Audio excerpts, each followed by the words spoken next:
পৃথিবী না জানুক আমি তো জানি, আমি কি পাপ করেছি হায়। পৃথিবী না জানুক আমি তো জানি, আমি কি পাপ করেছি হায়। আমার পাপের করলে বিচার, আমার পাপের করলে বিচার, বাছার আমার নাই উপায়। ওগো দয়াময় তুমি মাফ করো আমায়। পৃথিবী না জানুক আমি তো জানি, আমি কি পাপ করেছি হায়। কথা কোন ঠিক কিনা? পৃথিবী না জানুক আমি তো জানি, আমি কি পাপ করেছি হায়। আমার পাপের করলে বিচার, বাছায় আমার নাই উপায়। ওগো দয়াময় মাফ করো আমায়। সবাই পড়ি আল্লাহুম্মা আমিন।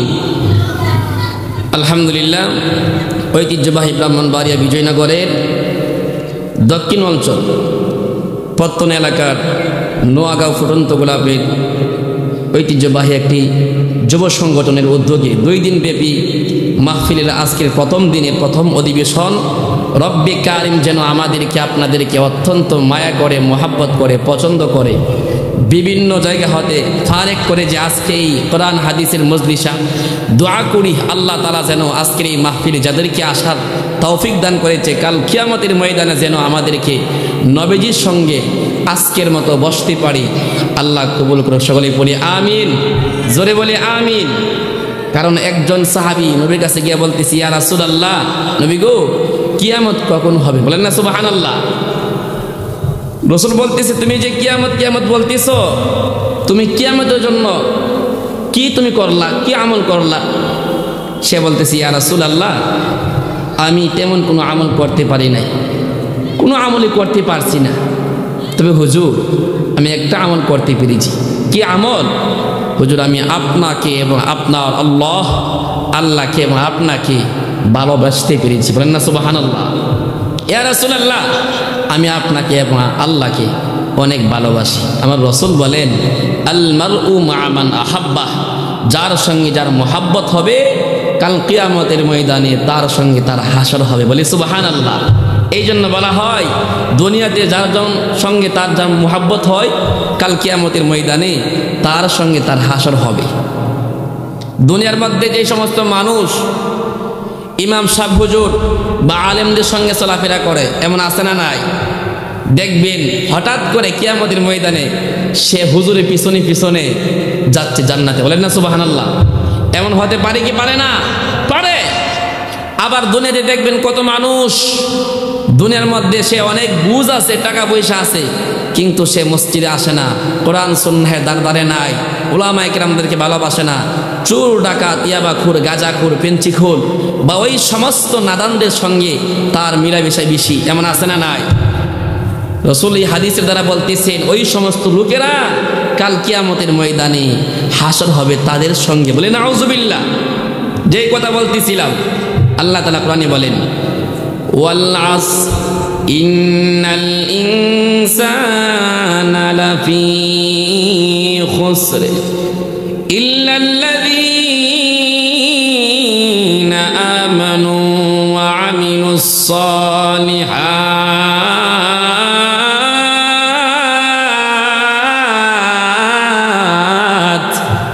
আল্লাহ বলেন ওয়াল আসর, সময়ের কসম আল্লাহ দিচ্ছেন, কিন্তু ওয়াল আসরের ব্যাপারে মুফাসসিরিনে কেরাম বলেন ওয়াল আসর দ্বারা 3টা উদ্দেশ্য।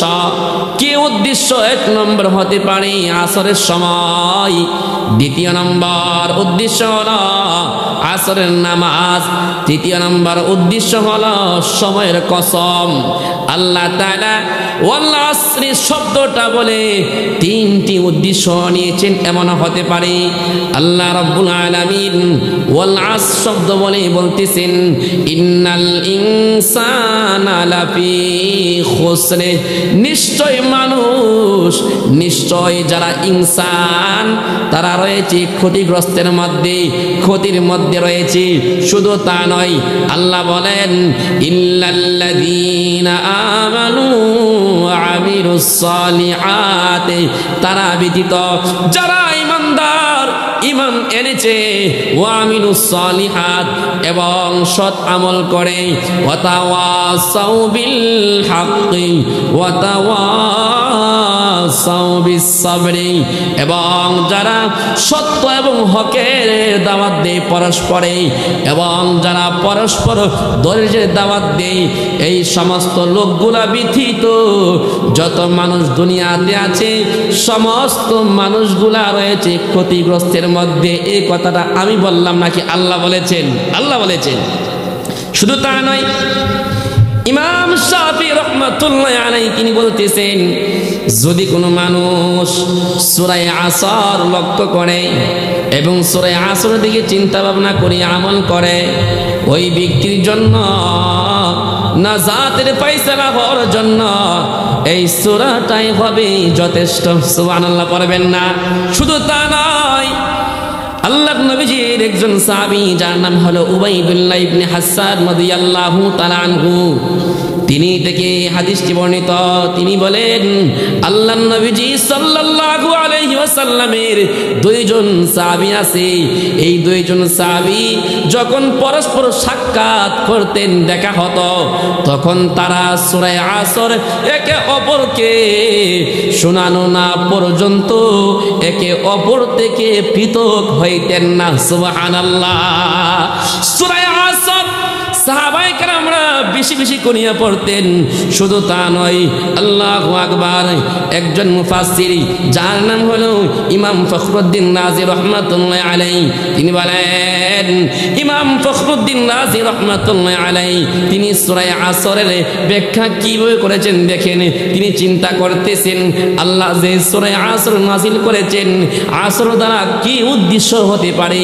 তিনি একদিন বাজারে গেলেন, বাজারে গিয়ে দেখতেছেন লোকেরা কেনাকাটা করতেছে, অনেকে বিক্রি করছে, অনেকে ক্রয় করতেছে, আর মাঠের মধ্যে ছোট ছোট বাচ্চারা খেল তামাশা করতেছে। হঠাৎ করিয়া বাজারের মধ্যে একজন ব্যবসায়ীকে সে বরফ ব্যস্ত, বরফ চিনেননি? বরফ ব্যস্ত। এই বরফ ব্যবসায়ী সে কান্না করতে লাগলো, হাউমাউ করতে লাগলো। বাজারের সমস্ত মানুষ জমায়েত হয়ে গেল। কি হয়েছে, কি হয়েছে? ইমাম ফখরুদ্দীন রাজি রহমাতুল্লাহ আলাইহি বলেন, আমিও দৌড়াইয়া গেলাম দেখার জন্য। বলেন না সুবহানাল্লাহ?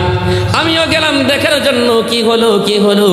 গিয়া দেখতেছেন বরফ ব্যবসায়ী তিনি বলতেছেন, আমি 2 ঘন্টা হয়েছে বাজারে এসেছি বরফ নিয়া, কিন্তু কোনো মানুষ আমার থেকে বরফ কিনতেছে না। এখন আমার বরফগুলা তো গলে শেষ হয়ে যাচ্ছে। যদি আর 1 ঘন্টা সময় চলে যায়, যদি আমার এই দিনটা চলে যায়, তাহলে আমার ব্যবসার হবে না, আমার অনেক ক্ষতি হয়ে যাবে, অনেক ক্ষতি হয়ে যাবে। ইমাম ফখরুদ্দীন রাজি রহমাতুল্লাহ আলাইহি তিনি বুঝতে পেরেছেন, সূরা আসর এমন একটি সূরা যেই সূরা দ্বারা উদ্দেশ্য নিয়েছেন মানুষগুলা যেই সময়ের মধ্যে আছে, যদি এই সময়গুলাকে মূল্য না দেয় তাহলে ওই ব্যবসায়িকের মতো ওই মানুষগুলা ক্ষতিগ্রস্তের মধ্যে পড়ে যাবে। কথা কোন ঠিক কিনা? ইমাম ফখরুদ্দীন রাজি রহমাতুল্লাহ আলাইহি তিনি বুঝতে পেরেছেন, এটা একটু হবে না। শুধু তা নয় বাবাজিরা আমার, যারা দুনিয়াতে আছে বর্তমান মানে সময়ের মূল্য দেই না অথচ সময় বা আল ওয়াক্তু হুয়াল হায়াত, সময় হলো একটা জিন্দেগি, একটা হায়াত। যেই ব্যক্তির সময় নাই ওই ব্যক্তির হায়াত নাই। কথা কোন ঠিক কিনা?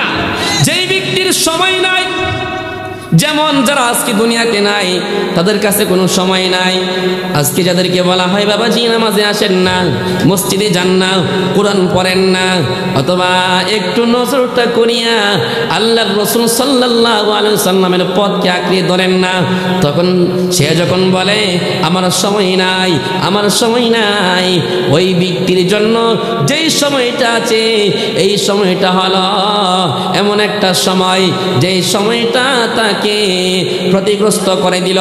কারণ সে ইচ্ছা করলে পারত এই সময়ের মধ্যে তার জীবনটাকে সাজাইতে, কিন্তু যখন এই সময়টাকে সে নষ্ট করে দিল তখন বরফের মতো সময়টা শেষ হয়ে যাবে, তখন তার নিকট অটোমেটিক সেই মৃত্যুটা চলে আসবে। কথা কোন ঠিক কিনা? এই জন্য আপনার সামনে আমার সামনে দাঁড়ায় আছে মৃত্যু। বাবাজি আমার, ও বন্ধুরা, ফুটন্ত গোলাপ যুব সংগঠন, আপনারা যারা দুনিয়াতে এখন আছেন, এমন একটা সময় চির দুনিয়াতে 100 বৎসর পূর্বে আপনার দাদারা ছিল, আজকে তারা নাই। আবার এমন একটা সময় আসবে 100 বৎসর পরে আপনারাও এই জমিনে থাকতে পারবেন না। কথা কোন ঠিক কিনা? এই জন্য সময়ের মূল্য অনেক। আল্লাহর নবীজি রাহমাতুল লিল আলামিন হাদিসের মধ্যে বলতেছেন, ইগতানিম খামসান ক্বাবলা খামসিন, উম্মতরে শোনো রে শোনো, তোমরা 5টি জিনিসকে মূল্যায়ন করো, অপর 5টি জিনিস আসার পূর্বে। এর মধ্যে একটা হলো তুমি তোমার হায়াতকা ক্বাবলা মাউতিকি, আল্লাহর নবীজি বলেন তুমি তোমার হায়াতকে মূল্য দাও মউত আসার পূর্বে, মৃত্যু আসার পূর্বে। কারণ যখন মৃত্যু চলে আসবে তখন তুমি যদি বলো এখন আমি নামাজে যাইব, তাহলে কোনো কাজ হইবে না, কোনো কাজ হইবে না। এই জন্য মৃত্যু আসার পূর্বে তুমি তোমার হায়াতকে মূল্য দাও, হায়াতকে মূল্য দাও। আর না হয় এই দুনিয়া তোমার জন্য ধ্বংসাত্মক হয়ে যাবে। শুধু তা নয় বাবাজিরা আমার, আল্লাহ রাব্বুল আলামিন কোরআনে কারিমে বলেন, কাইফা তাকফুরুনা বিল্লাহি ওয়া কুনতুম আমওয়াতান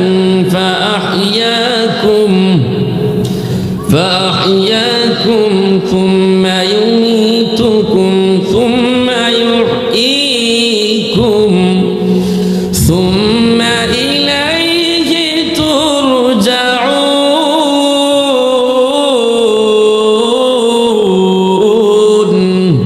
আল্লাহ তাআলা বলেন, কেমন করিয়া তোমরা তোমাদের রবের প্রতি অকৃতজ্ঞ হও, কারণ তোমাদের রব তোমাকে সৃষ্টি করেছেন, অথচ তুমি একদিন জীবিত ছিলে না, তুমি একদিন মৃত ছিলা। তোমাকে আল্লাহ তাআলা আবার জীবিত করলো, আবার তোমাকে মৃত্যু দান করবেন, আবার মৃত্যুর পরে তোমাকে আল্লাহ তাআলা জীবিত করবে।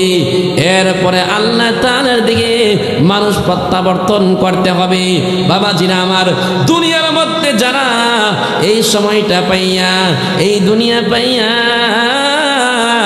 আল্লাহকে বলে গিয়েছে, আমার রাসূলকে বলে গিয়েছে, আল্লাহর রাসূল সাল্লাল্লাহু আলাইহি সাল্লামের কথাগুলো মানে না, নবীজির আদর্শগুলো মানে না, অথচ আল্লাহ তাআলা বলেন, লাকাদ কানা লাকুম ফি রাসূলিল্লাহি উসওয়াতুন হাসানাহ।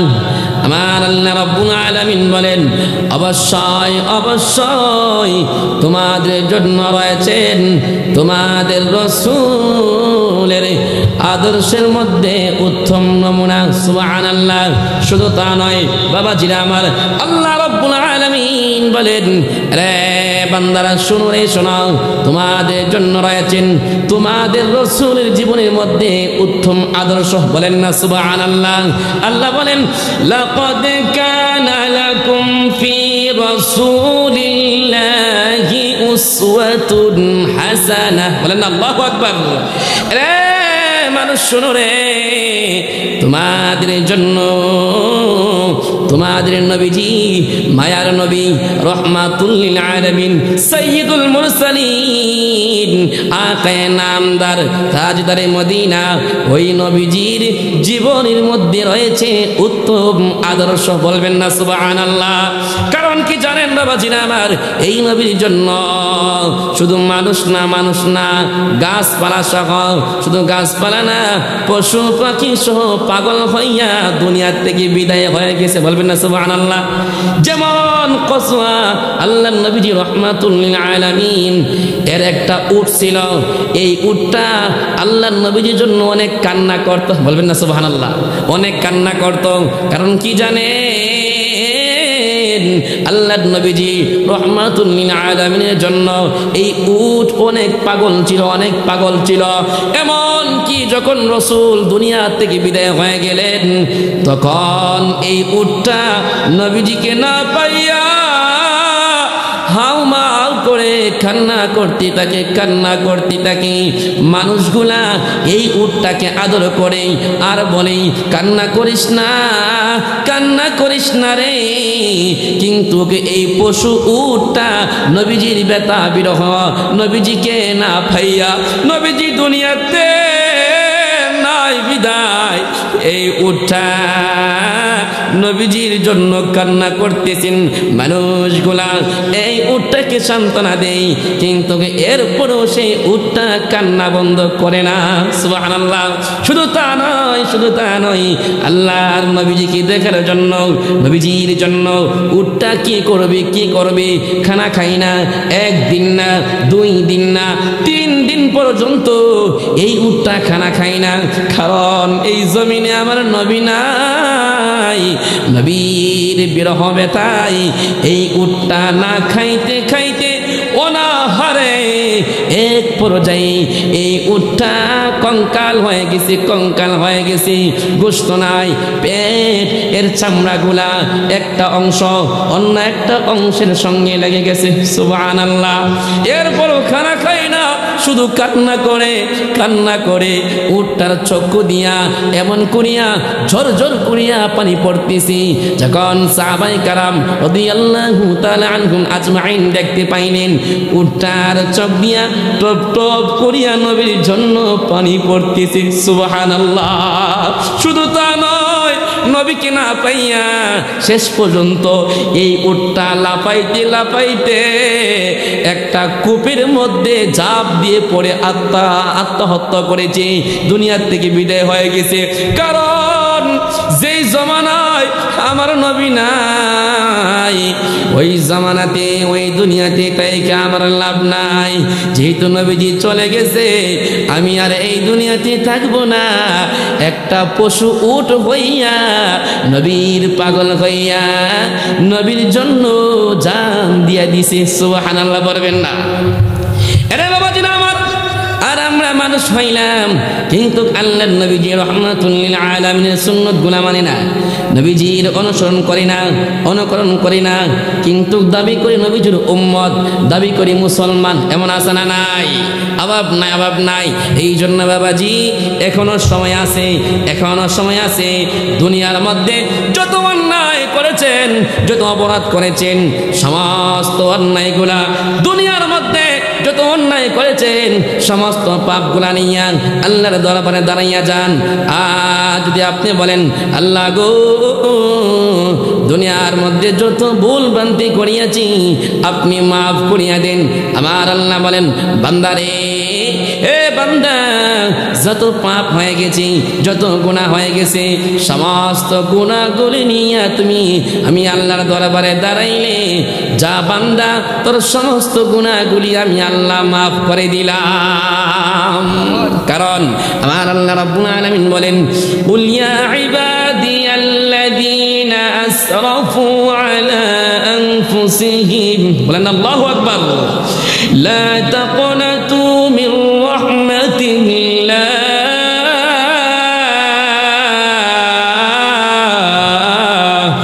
ইন্নাল্লাহা লা ইয়াগফিরুয যুনুবা জামিআ, ইন্নাহু হুয়াল গফুর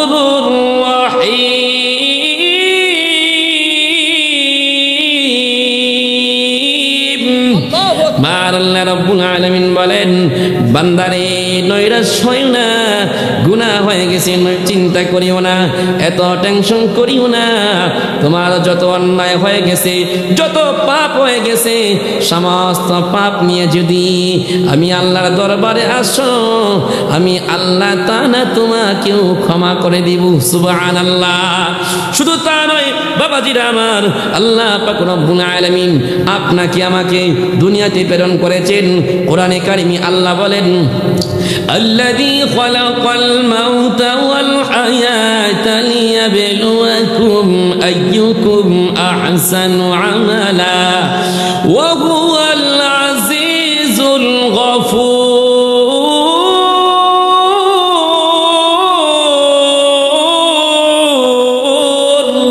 আমার আল্লাহ রব্বুল আলামিন বলেন, আমি আল্লাহ তাআলা তোমাদেরকে হায়াত দিলাম, আবার মওত দিলাম।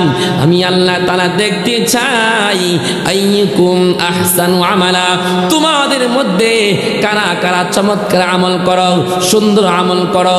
আল্লাহ তাআলা আইয়ুকুম আকসারু আমালা বলে নাই, বরং আল্লাহ বললেন আইয়ুকুম আহসানু আমালা, তোমাদের মধ্যে কোন কোন ব্যক্তিরা সুন্দর আমল করে, সহিহ আমল করে, বিশুদ্ধ আমল করে, কোরআন সুন্নাহ অনুযায়ী আমল করে। কারণ আল্লাহ তাআলা যদি এই কথা বলতেন আকসারু আমালা, তাহলে বেশি বেশি আমল হতো।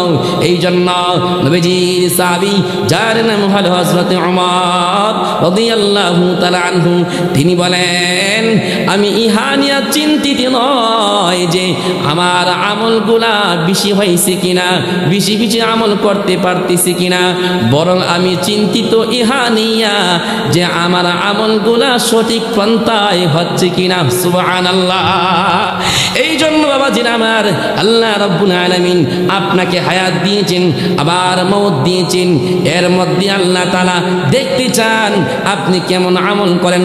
শুধু তা নয়, আল্লাহ তাআলা বলেন, আলাম নাজআল লাহু আইনাইন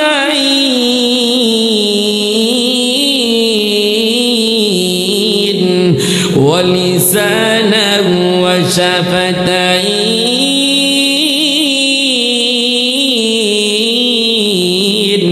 আমার আল্লাহ রাব্বুল আলামিন বলেন, আমি কি তোমাদেরকে দুইটা চক্ষু দেই নাই? বলুন তো দেখি, আল্লাহ তাআলা আমাদেরকে দুইটা চোখ দিয়েছেন কিনা? আল্লাহ দিয়েছেন।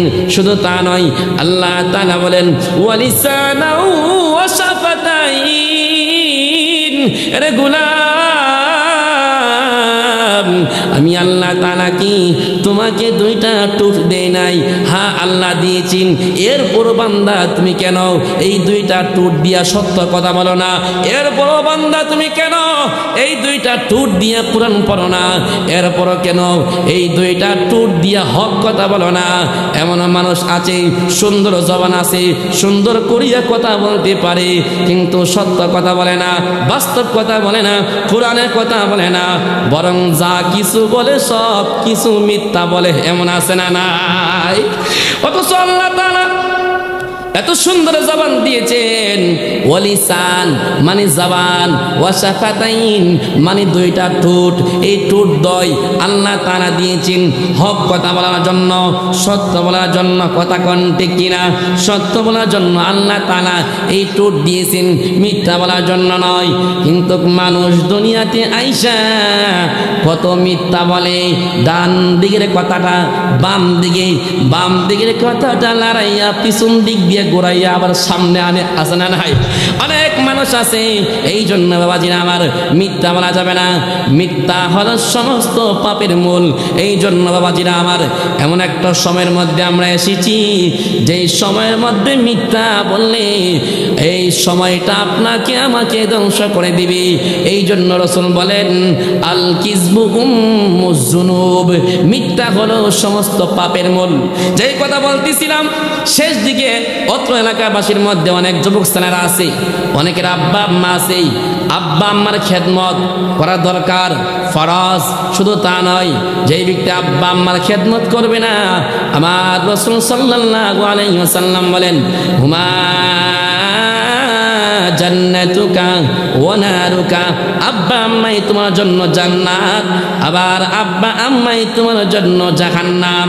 দুনিয়াতে যারা আব্বা আম্মাকে পাইয়া খেদমত করলো না, আব্বা আম্মার আদেশ মানলো না, ওই সমস্ত লোকদের জন্য আব্বা আম্মাই হলো জাহান্নাম, নাউজুবিল্লাহ। আবার যারা দুনিয়াতে থাকা অবস্থায় আব্বা আম্মার খেদমত করলো, তাদের আদেশগুলা মানলো রে, ওই সমস্ত লোকদের জন্য আব্বা আম্মাই হলো জান্নাত। সুবহানাল্লাহ। শুধু তা নয়, আল্লাহর নবীজি রহমাতুল লিল আলামিন কোন একদিন সাহাবায়ে কেরামদেরকে নিয়ে বনে ইসরাইলের একটা যুবকের কথা বলতেছেন। বনে ইসরাইলের একটা যুবক ছিল, সে অনেক বড় বান্দা ছিল, কিন্তু আব্বা আম্মার খেদমত করত না। কারণ সে মনে মনে ভাবতেছে হয়তো নামাজ রোজা সবচাইতে বড় আমল, আব্বা আম্মার খেদমত বুঝি বেশি দরকার না। এই জন্য বনে ইসরাইলের যুবকরা আব্বা আম্মার খেদমত ছাড়িয়া যদি নামাজ পড়তো। আল্লাহর নবীজি রহমাতুল লিল আলামিন এই কথাটাও হাদিসের মধ্যে এনেছেন। আল্লাহর নবীজি বলেন, আরে সাহাবায়ে কেরাম শোনো রে, বনে ইসরাইলে একটা যুবক ছিল, যখন তার বয়স 12 বছর হয়েছে, সে তার আম্মাকে গিয়ে বলে, আম্মা আম্মা গো, বাড়িতে নামাজ পড়তে দোয়া করতে বেশি ভালো লাগে না, কারণ বাচ্চা কাচ্চা আওয়াজ করে, হইচই করে, শব্দ করে, এই জন্য ভালো মতে আমল করতে পারে না। ওই জঙ্গলে আমি চলে যাব, সেখানে গিয়ে নামাজ পড়ব, বন্দেগী করব। মা বলে, সন্তান রে, যা যা, আমি তোকে অনুমতি দিয়া দিলাম। সুবহানাল্লাহ। কিন্তু সন্তান পাহাড়ে গিয়া, জঙ্গলে গিয়া আব্বা আম্মাকে বলে গেছে, শুধু নামাজ পড়ে। কিন্তু মা সন্তানকে দেখার জন্য একদিন গেলেন পাহাড়ে, গিয়া ডাকতেছে, রে জুরাইজ, সন্তান রে, আমি তোর মা বললাম রে, আই রে আমার কাছে আয়, তোকে আমি অনেক দিন যাবত দেখি না, এই জন্য আমার অনেক মায়া লাগতেছে, তুই আমাকে একবার দেখা দে। এমন সময় জুরাইজ সন্তানটা নামাজে দাঁড়ানো, সে চিন্তা করে আমি কি নামাজ পড়বো নাকি আম্মার ডাকে সাড়া দিব। শেষ পর্যন্ত সে ভাবলো, না না না, আম্মা ডাকলে ডাকুক, এরপর আমি নামাজ ছাড়ব না।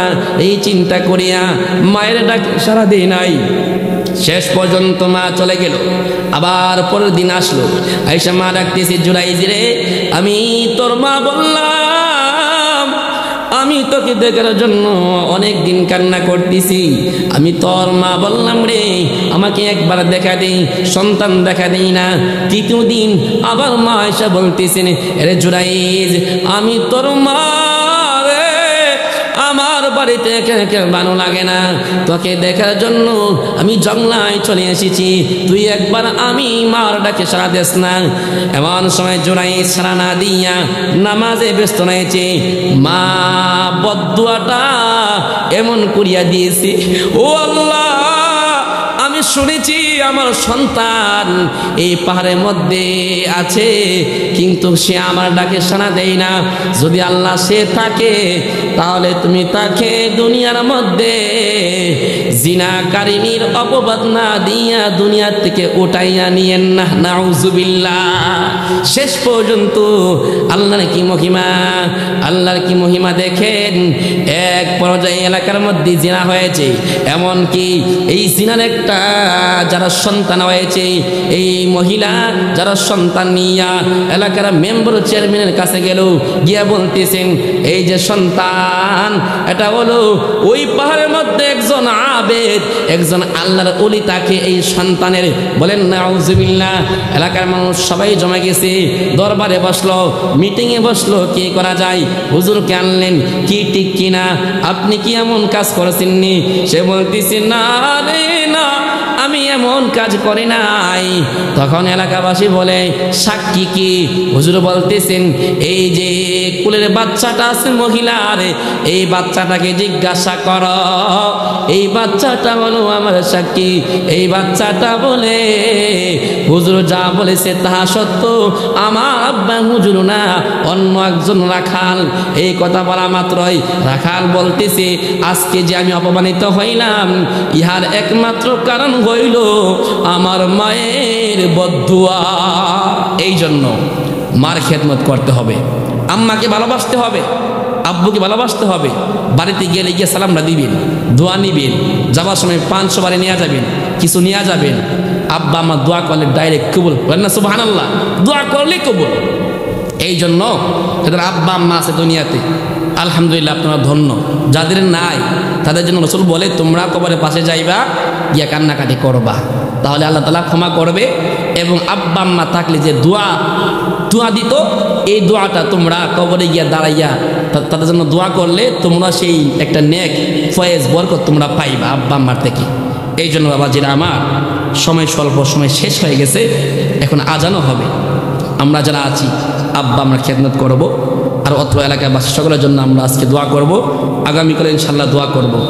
শেষ পর্যন্ত বলছি, অত্র এলাকার মধ্যে যে সংগঠন ফুটন্ত গোলাপ যুবকদের সংগঠন, আলহামদুলিল্লাহ একটা ঐতিহ্য এলাকার জন্য, পুরা বিবাড়িয়া শহরের জন্য।